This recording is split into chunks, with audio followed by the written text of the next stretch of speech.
ইতিহাস সবসময় বিজয়ের নাম মনে রাখে, কিন্তু কিছু পরাজয় থাকে যা বিজয়ের থেকেও মহান। একজন মানুষ যার জন্ম ছিল দেবতার আশীর্বাদে, কিন্তু পরিচয় ছিল সমাজের অবহেলায়।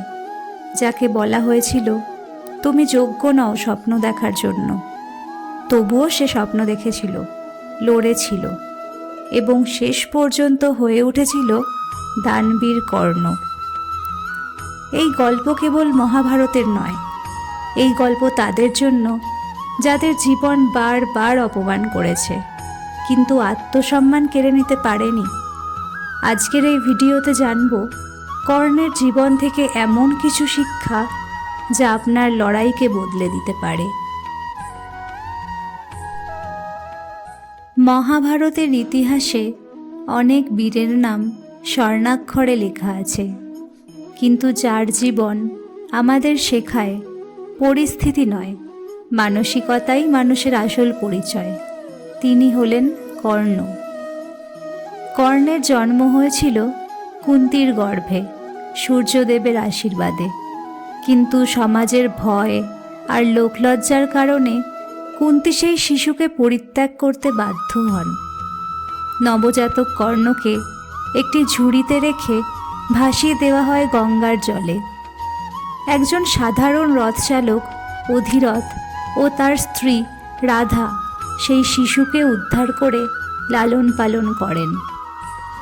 সমাজ তাকে চিনল সুতপুত্র কর্ণ নামে, যা পরে তার জীবনের সবচেয়ে বড় অভিশাপ হয়ে দাঁড়ায়। কর্ণের স্বপ্ন ছিল সেরা ধনুর্ধর হওয়া, কিন্তু দ্রোণাচার্যের আশ্রমে জন্ম পরিচয়ের কারণে তাকে প্রবেশ করতে দেওয়া হয়নি। সমাজ তাকে বারবার বলেছে তোমার স্বপ্ন দেখার অধিকার নেই। কর্ণ কিন্তু হার মানেননি।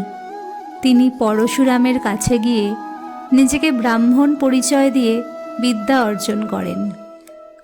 কঠোর সাধনায় তিনি হয়ে ওঠেন এক অদ্বিতীয় যোদ্ধা। দ্রোণাচার্যের রাজসভায় যখন অর্জুন শ্রেষ্ঠ ধনুর্ধর হিসেবে সম্মানিত, তখন কর্ণ সামনে এসে চ্যালেঞ্জ জানালেন, কিন্তু আবারও সমাজ দাঁড়ালো তার সামনে। সুতপুত্র রাজাদের সঙ্গে প্রতিযোগিতা করতে পারে না। সেই মুহূর্তে দুর্যোধন কর্ণকে অঙ্গরাজ্যের রাজা করে সম্মান দেন। অপমানের আগুনে পুড়ে যাওয়া কর্ণ প্রথমবারের মতো পেলেন সম্মান ও পরিচয়। কর্ণের জীবনের সবচেয়ে বড় গুণ ছিল দান। তিনি কখনো কাউকে ফিরিয়ে দেননি। দেবরাজ ইন্দ্র নিজে ভিক্ষুক সেজে এসে তার কবচ কুণ্ডল চাইলে কর্ণ জানতেন এতে তার মৃত্যু নিশ্চিত, তবুও তিনি দান করেন। কারণ কর্ণ বিশ্বাস করতেন মৃত্যুর ভয়ে ধর্মত্যাগ করা কাপুরুষতা। কুরুক্ষেত্রের যুদ্ধে কর্ণ জানতেন তিনি অধর্মের পক্ষে দাঁড়িয়েছেন, তবুও তিনি বন্ধুত্ব ও প্রতিশ্রুতিকে ধর্মের মতোই মূল্য দিয়েছিলেন। যুদ্ধক্ষেত্রে যখন তার রথের চাকা আটকে যায়, তখনও তিনি অস্ত্র তুলে নিতে সময় চান, কিন্তু ভাগ্য তার পক্ষে ছিল না। কর্ণ বীরের মতোই জীবন ত্যাগ করেন। মৃত্যুর পর শ্রীকৃষ্ণ পাণ্ডবদের কর্ণের দানশীলতা ও ত্যাগের কথা জানান।